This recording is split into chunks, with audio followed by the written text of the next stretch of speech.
Hello, Dalton Nation. This is Alden. And can somebody tell me where the hell all the workers are? So many Americans right now can afford not to work. How are they doing that? And how long will it last?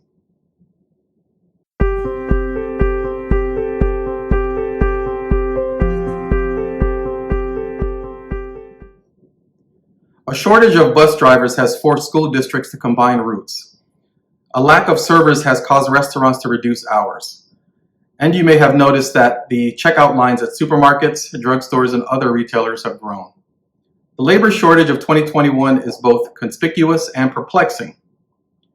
How is it, after all, that several million people who were working before the pandemic are now getting by without a paycheck? There is no single answer, but a crucial part of the explanation is that Americans are flush with cash right now.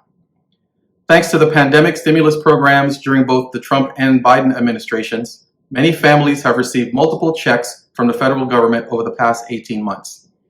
Those stimulus programs also increased the size of the unemployment benefits.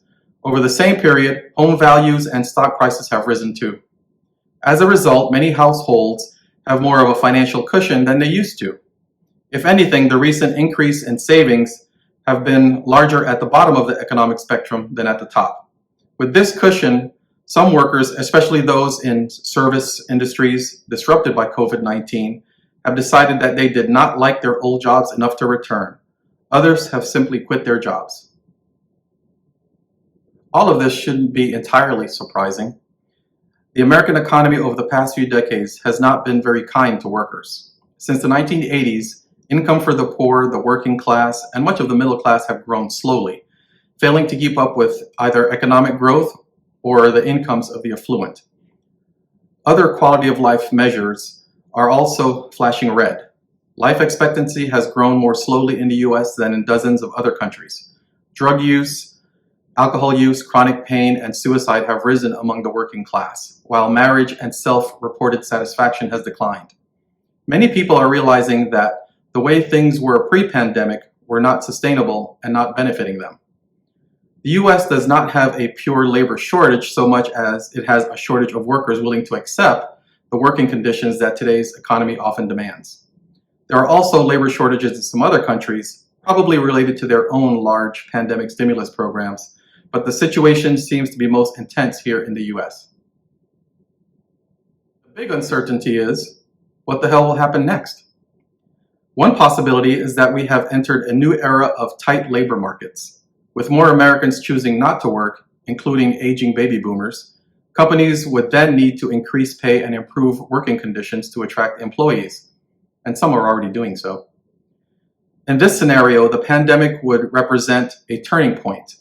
Almost a half-century of low-wage economy would end, and incomes would grow more rapidly, as they did from the 1940s until the early 1970s. But I do find it hard to believe that that is the scenario. For one thing, the financial cushion of most households is still not large.